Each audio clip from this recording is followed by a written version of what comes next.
what up you guys? I am at DCA today with Francis. Hello. Because he's blocked out of Disneyland. I gotta say that. But we're here, as you can tell from the title, to talk about Star Wars Galaxy's Edge. Because both Francis and I were able to experience it on cast member previews. Yes. Not that we're cast members, but they could bring a +1, so we're the +1s.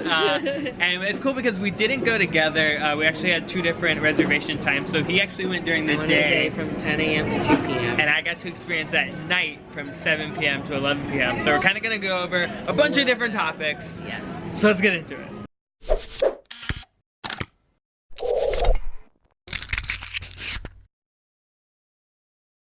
So first of all, there are kind of 3 different ways to get into the land. One of them is from Fantasyland. If you veer to the right, you can get in. Another one is straight past Thunder on your right, you can go in, and then Critter Country.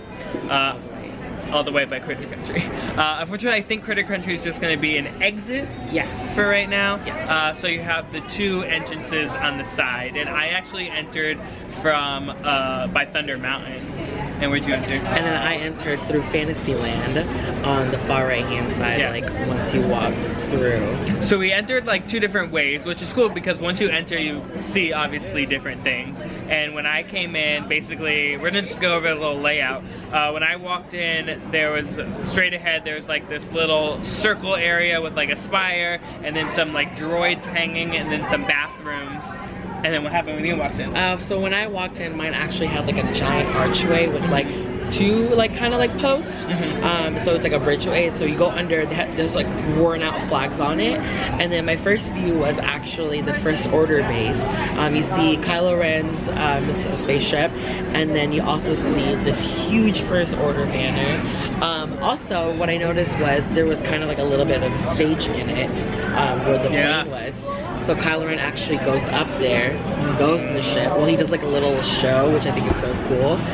And then to my left-hand side, when you're walking, you see the little booth for the blue milk and also the green milk. Yeah. So basically, you walked in from one side, and I walked in from another, and they kind of meet. Because when I walked in, the blue and green milk was on the left. And then the First Order banner was right in front of me, and Kylo's ship was on the right. So 2 different ways you can enter. Hopefully, we'll see. That's how just it was for cast members. It could be very different here on May 31st. But as soon as you pass that, if you go to the left or you go straight from whatever way you enter, you reach past the blue and green milk. On the right-hand side, you reach the Cantina. You gotta go deeper in though. You gotta pass the First Order. Then you'll see the Cantina, and you'll know why, because there's a long There's line. gonna be a long outside. Of course, there's a thing that says Cantina, but it's in that writing where you gotta like kind of squint to read, and you're like, oh, it says Cantina. Did it really? Yeah. I like totally missed it. Yeah. But highly recommend if you're going with your 4-hour reservation, you hit the Cantina first things first. Yeah. Even if you have a 10 a.m. reservation, you're drinking at 10 a.m. Yeah. So once you go in, there's a 2 limit per person. You can only get 2 drinks because obviously they don't want you like tipping over and falling over once you're in Galaxy's Edge. Yes. So some of the drinks, my 2 personal faves, he's had some of the same ones too, is the Jedi Mind Trick. Yes. And then also the Outer Rim. And then one thing that I didn't like but also liked was the Jet Juice. So it comes like this small, and then it's basically it's like 2 shots. Yeah, it's intense. It really is just like the Jet Juice, like for the X-Wing or the A-Wing or whatever. My favorites, I had the Dagobah Slug Slinger, which was like this green tequila-based drink, and also the Outer Rim was my favorite because it actually had like black salt on it and like mango puree on top. It was so good. It was wild, and they all come in these really cool glasses. But even if you're not an alcoholic drinker, they do have non-alcoholic drinks. Just being in the Cantina is actually the experience. It really is, because it's kind of like a horseshoe of a room. Once you go in, you immediately see Rex on your left, just being like the best DJ bopping, ever. like bopping the hottest Cantina tunes. He was like Lightspeed to Endor and then drop the bass, and this was like at 10:15 in the morning for me. So I was like, oh my god, this robot is like lit.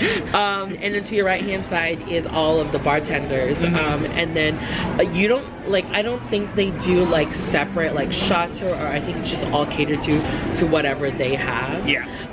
But but like you cannot see any of the alcohol, and like it's all covered as if you were actually in the cantina, which you are in this land. So I just thought that immersion was pretty cool within itself. Yeah, and then there are, on the outer side of the horseshoe, there's booths, and then the whole bar is like a horseshoe as well. So you could stand up if there's like a small party and just like go to the bar, or they actually have booths where you might have to reserve the booths. I don't know. It wasn't first come, first serve, at least when I went. Oh, for me it was first come, first serve. Okay. And then it was just like what they do at Cove Bar. They like walk the line and see how many is in the party. And then for the booths, if that's only available and there's like 6 of you but 2 different groups, they'll put you guys together as if you were in the cantina with just like strange species. Yeah, it's wild. I loved it. Actually, yeah, it was really cool. When the group I went, the guy, one of our people ordered the jet juice, and when he served it to us, he's like, "You see those blaster marks around the cantina? That's what happens when you can't handle your jet juice."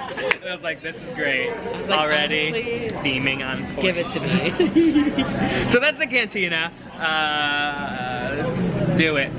The whole thing, so you can't go under it. And then on the left hand side there's actually a staircase that goes up, and then their quick service location, which is like one of their main food location, is called Dockside Bay 7. Yeah, Dockside Bay 7. Yeah, and then so that reminds me, if you guys have been to Walt Disney World, that reminds me a lot of Satuli Canteen. Okay. Just the way the menu looks. But they do have a lot of like foods that we would have here on Earth but it's like shaped as if it was in themed. Yeah. So just to explain, like I got there was just like one of the chickens that they had looked like a rectangle. Yip Enjoying tip yip. Enjoying tip yip. Yeah. Yip tip.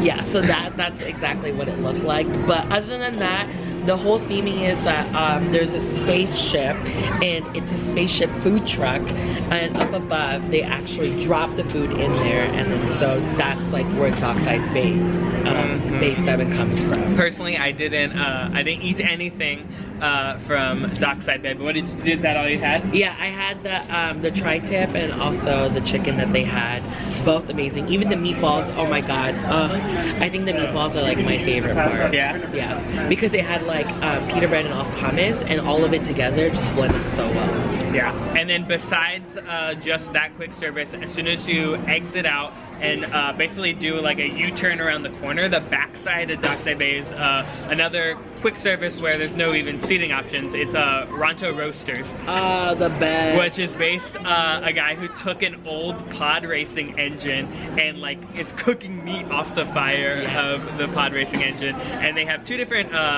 things there. They have the Ronto wrap and the jerky. The ninja jerky. Yeah, ninja. They didn't. Is it ninja jerky? Yeah. Something jerky. Yeah.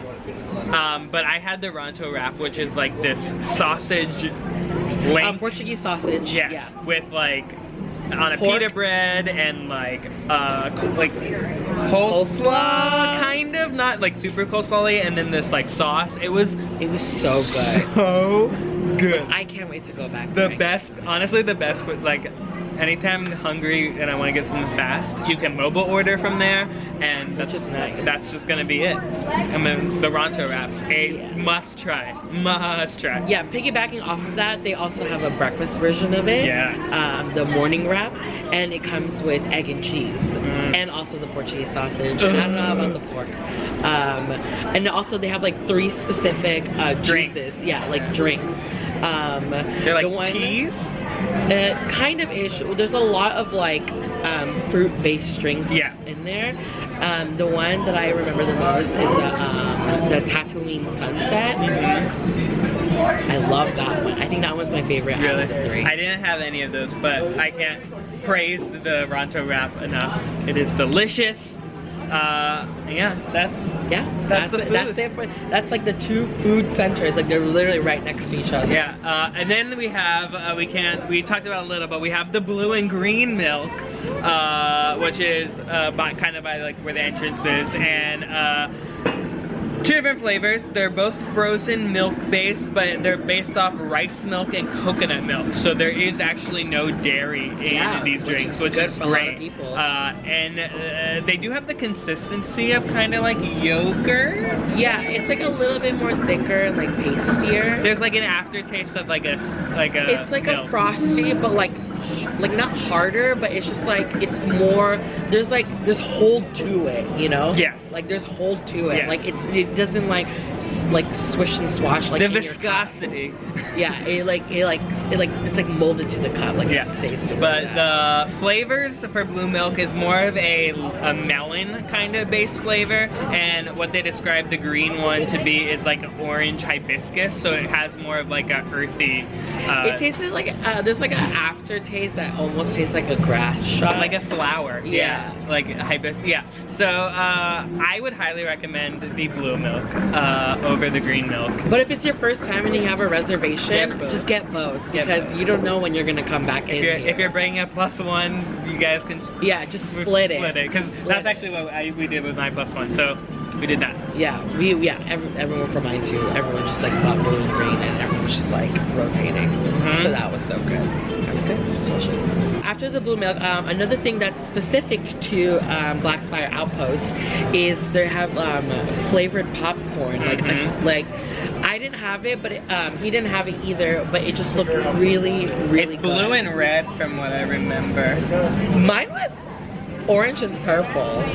Oh, maybe there's two different. Maybe there is two I don't remember. flavors. It was dark on when I went. It was light on mine, so I don't know. Maybe Patrick's just colorblind. Maybe I could be, but I think like the red version was like spicy, and then like the blue version was like sweet. So it was like sweet and spicy popcorn. Yeah, mixed if together. anyone who's watching this video actually had the popcorn and knows what the true color are, like just comment down below and like let us know. And what it tastes like, because I heard it was like a mixture of like sweet and spicy. I'm probably gonna try it tonight. Yeah, okay. So actually that popcorn is in the marketplace. If you pass Ronto, It's literally right next to it. Yeah, Ronto Roasters, and you like, just go straight. Ta-da! Then the marketplace. And here there's a bunch of little stores that are selling a bunch of different merchandise. Yeah, so this one's specific to just Black Spire Outpost. What I like about in Galaxy's Edge is that it's kind of separated into like 3 different sections. Yeah. You have the first order right when you walk in, like as we were describing. So they have first order merchandise there specifically. And then right at the center is where the marketplace is. But also at the entrance of it is like the creature store. Yes. Where they sell like the, what do you call those crystals? The Kyber crystals. Yeah, the Kyber crystals, and then like a lot of more like high merchandise, like Princess Leia and Padme merchandise was in there. Like full on like cosplay dresses. Yeah, and like first order costumes were there too a little bit. But like going from the marketplace, it's like one long hallway, and there's a lot, and then like what I recommend it's basically like almost like a swap meet where there's like little stores on your left and right. Yeah. Selling all different various merchandise. And just like look up, like there's so many things to look at. Yeah. And I feel like everything was just so busy the first time. Like not busy in the wise of like people, but like there's a sensory overload. Yeah. There's just so many much happening things all at once. And it's all this little, like there's like handmade, like almost looking dolls, and there's, yeah, like if someone like sewn them together. Yeah, like a Darth Vader doll. There's actually like Jabba's little pet that you can buy as a puppet for your shoulder, kind of like a Banshee in Avatar. There's also you can buy Jedi robes. Yeah, but you can't wear it in the parks. Yes. They have like inspired wear by like Obi-Wan, Rey, and like Kylo. All the outfits look amazing, and I wish I could wear them in the parks because they look so good. Yeah. But it's like too good that they don't, if you're 14 years or older, they do not want you wearing them in the park. And there's a sign that says that too. Yeah, so it's very clear. Other than that, there's also the Black Spire Outpost.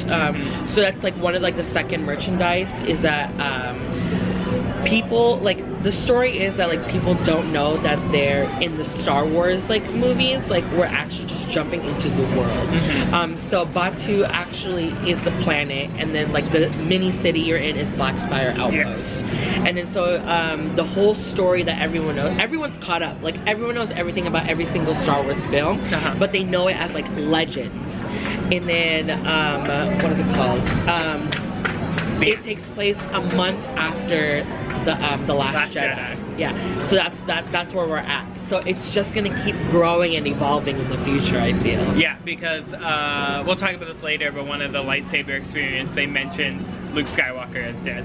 So spoiler alert. And then as you make your way outside of the marketplace towards the old outpost, you actually walk down a super long like pathway of just grass and trees and stuff. It's not grass. Well, there's like it's a walkway with a lot of trees, like a lot of trees. Until on the left you'll reach an X-wing, and then it's called the ruins. We're in the ruins now. Yeah, because it's the older outpost. And then on the right you'll find the entrance to Rise of the Resistance, which is not open yet.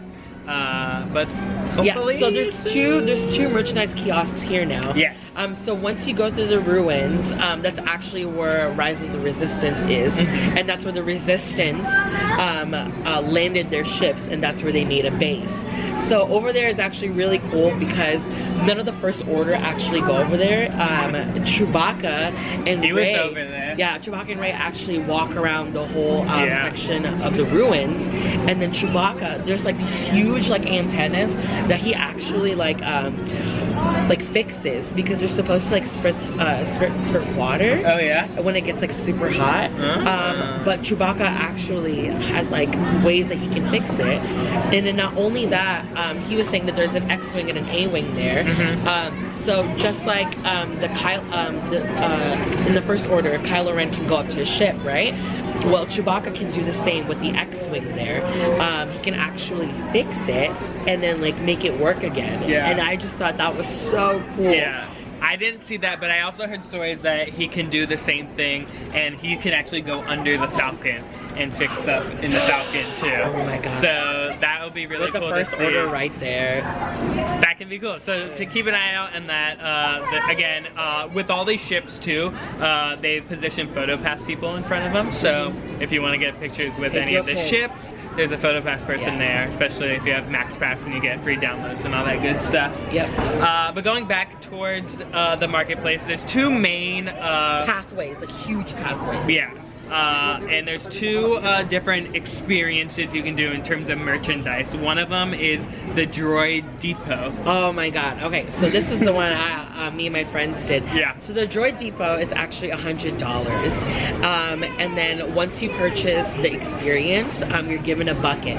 And then there's like 5 checkpoints that you have to make. So once you go in, there's actually a conveyor belt of like multiple parts of like different colors of an R2 unit or a BB unit, and then you choose those to go ahead and put your pieces together. After you've chosen what parts you actually want, you go to this bigger table with a mechanic that like separates each other, and then you actually start putting your droid together. And it's super cool. And then the parts that you have is actually on the table, and then so you start piecing it together, and there's a mechanic there that helps you turn on your BB or your R2 unit, and then so it responds to the remote control. There's a bag that they sell over there that's like $40 where you can put your droid in, so that it's a backpack, and you can also see it while you're walking around. What I also like is that they have personality chips. So they have like about 6 to 8 choices, and they make different sounds, and they also react differently. Yeah. One of my friends had the personality chips for the Resistance. So an example is when we were hanging out with the First Order, her BB unit will actually shake and be scared, which was so crazy. Yeah. And then when we got to the Resistance section, our BB unit got really excited and really happy and just like started like spinning like in the backpack. So the cool. So the droids actually interact with the land, and I love that so much. It's basically like Build-A-Bear, but like Build-A-Droid. Yeah, and which is even better. I thought it was so cool. They also have, besides just the Build-A-Droid aspect, they will have specialty droid merch there. I know you got a couple of headbands that are like super cool like an R2 headband and also a BB headband. It's their heads on my head. That's a funny sentence.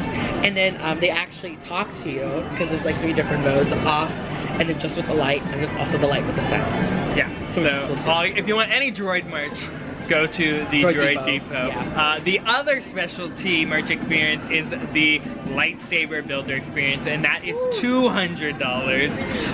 But you can't even go into the building. Yes. You have to pay for the experience before you actually do the experience. If I would compare it to anything, I would compare it to Ollivanders over in Universal in the Wizarding World of Harry Potter, as you get to build your lightsaber, and there's this whole like story and show that goes along with it. It's a show. Yeah. Thankfully, during cast member previews, they let you go in and watch it even if you weren't buying it, but I know when it opens, like you said, you're gonna need to buy it to see the show.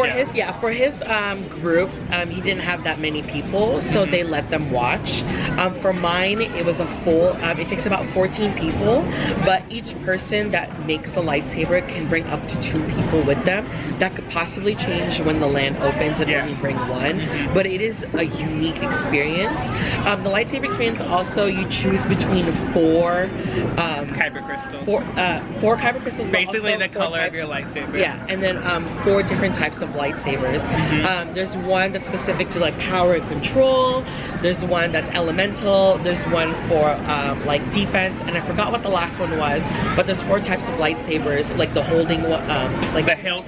Yeah. And then there's like there's honestly like I think 4 different pieces to choose from too. You have the hilt bottom, and then the actual bottom cap, and the hilt top, and then the top cap where your saber comes out of. Yeah. And they place all these different versions in front of you, and you kind of like build your own lightsaber. Yeah. And it's actually I actually got to hold one after, and it is metal. Yeah. It has some weight to it.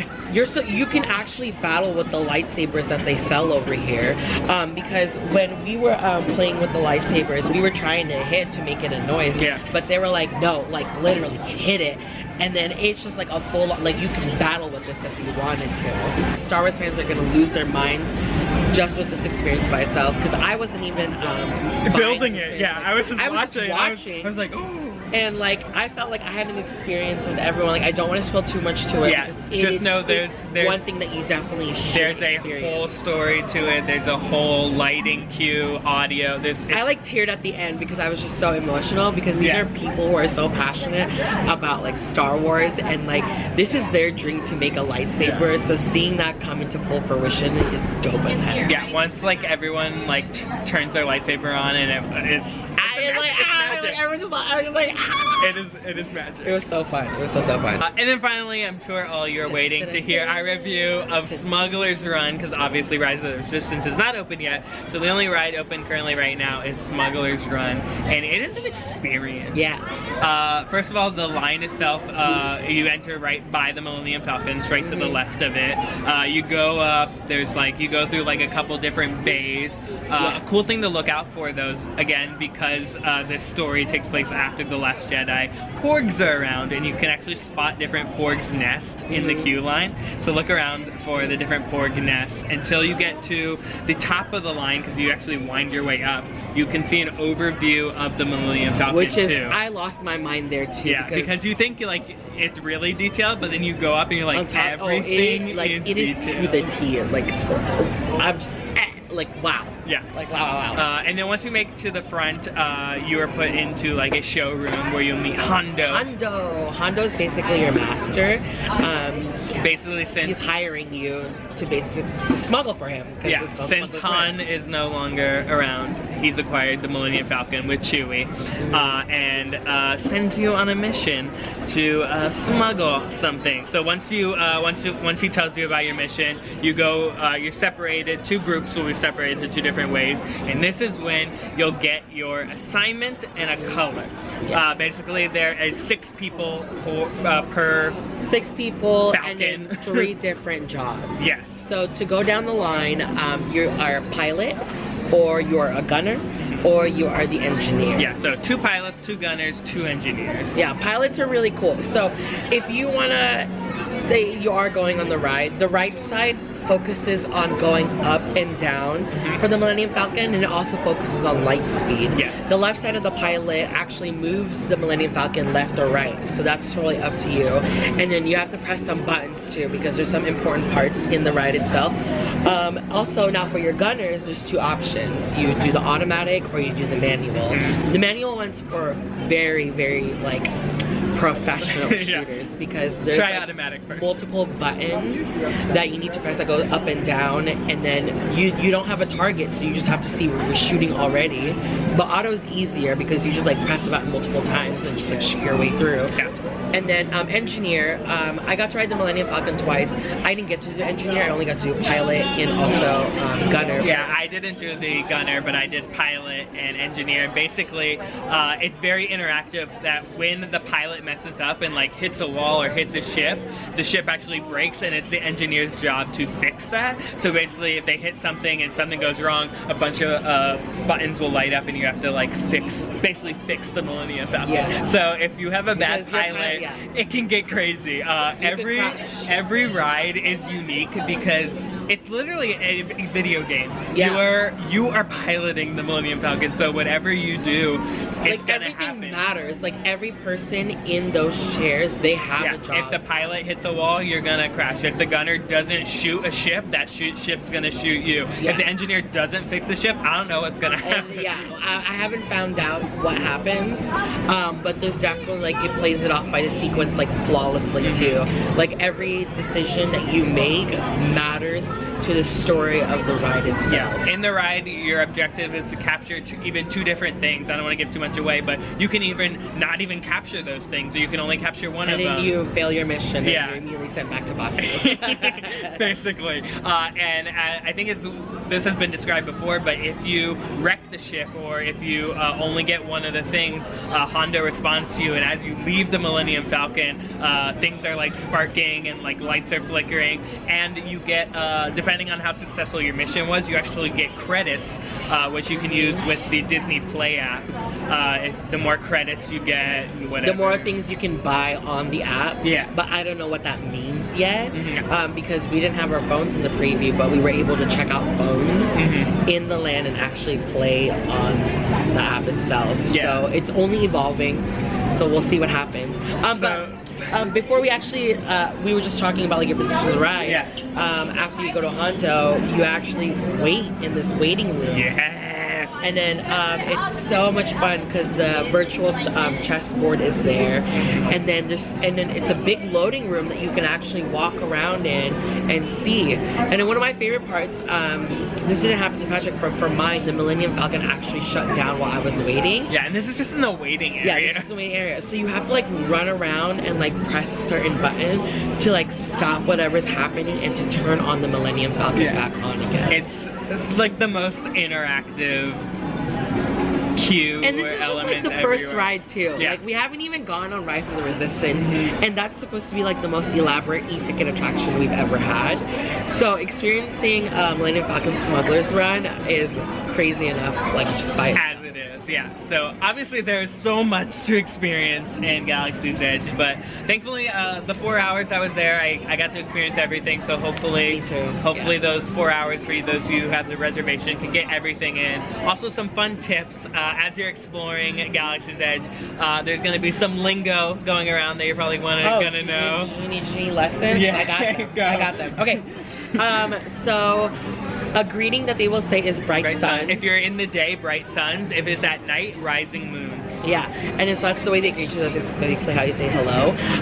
But if you're speaking in slang, you say "sun's up," which is basically their version of "what's up." Yeah. And like when I was walking around saying hi to everyone, I'm like "sun's bright, up, sis." bright Yeah. moons or rising Yeah. moons, bright suns. And I thought that was really, really cool. Yeah. Their bathrooms over there are called refreshers. So if you ever need to use the restrooms, just say refresher. Yeah. But they also have signs that say restrooms in that kind of like Star Warsy, like galactic font. And then when they say credits, that means money. So, 1 credit equals $1. yeah. And then so if you're like, oh, like, do you have your credits? It's not your credit card, babe. Like it's just money. Yeah. And if you have an annual pass, that'll be your blue passport. Or that's your cool. credential. Okay. Your blue passport or your credential will be your annual pass for a discount. There's also, as you leave, you can say "to the Spire." Yeah, to the Spire. Yeah, there's so much fun. Like the theming is so good. Yeah, it's an adventure within itself. Like, there's no central place. Like, you would feel like the Millennium Falcon is like the castle in Galaxy's Edge. Yeah, the focal point. But it's not, you don't even see it when you walk in. It's like farther in the back. So it's like very long. I would say like Galaxy's Edge, like I feel like it's just like very, very long in the back. And there's like every nook and corner, there's something to find. It's honestly, you forget you're in Disneyland. It's so immersive. Oh my god. You can spend a whole day in there and forget you're like, oh yeah, there's a whole other park. I forgot like we're in Disneyland. Because even walking out after I finished my 4 hours, I was like, oh my god, like there's still a we whole have park. to go back to Disneyland. Like I feel like Galaxy's Edge could have been a third park, obviously, but like this definitely shows that it could have been a standalone park if that's how I felt already, and that was just my first time there. So yeah, those are our experience over at Galaxy's Edge. I can't wait for everyone else to experience. I can't wait to experience it again. Yeah. If you guys have experience, let us know what your favorite part was. If you tried any of the food, the drinks, whatever. If you bought something, I loved it. I can't wait to go back. So if you guys didn't know, from May 31st to June 23rd, you actually need a reservation to go into Disneyland. I mean, to go to Galaxy's Edge. If you already have a Disneyland park ticket and a reservation, you don't, like the reservation's free, but they're already sold out. And there's also no standby line as well. It's just strict reservations. After June 24th, then it's a free-for-all. So if you already have a park ticket, Galaxy's Edge is not a separate ticket as well. What's cool about it after June 24th is that if the land, they're not going to have it at capacity, but they're going to have it where it feels too packed. They'll actually stop letting people in and then give everyone return times to come back to the land. Yeah. And then what's so gracious about those return times is that it's a 2-hour window for you to come back to Star Wars Land. So if you're on a ride, or if you're eating, or if you're actually even maybe on the other side of the park, it gives you that 2-hour window to come back to Galaxy's Edge to make sure that you're able to experience that. And like you said, if you don't have the reservation, you actually can still enter Galaxy's Edge from the 31st to the 24th if you have a hotel reservation. Yeah, that's still available. Apparently, according to Disney Parks blog, that if you want a guaranteed reservation, definitely book a hotel, but that's totally up to you guys. I don't know if there's any hotels left. Maybe there is. I know, yeah, I don't know. Me and my friends want to check sometimes too, because we want to go again versus on top of our already reservation. But good luck to everyone, and honestly, I hope you get to experience Star Wars Land soon more than later, because it is so beautiful. It is great. It is so It's grand. It's grand. Yeah, it's sorry. I feel like we threw like the most information at you, but hopefully we answered any other questions you might have had. If you have any other questions, let us know. Yeah. And we will see you guys. Yeah, I'm so eager to give tips about Galaxy's Edge because I want everyone to have such a good experience, because you're only allotted such a small amount of time. So my messages are going to be open for Galaxy's Edge specifically. Yes. So let a brother know, and I will give you all the tips and tricks about this. All of Francis's links will be down in the description. So thank you guys for watching. Hopefully, like Spire Outpost, Batuu, everything in Star Wars Galaxy's Edge is amazing for you. Everything, yeah. All right, we'll see you guys later. Bye. Bye.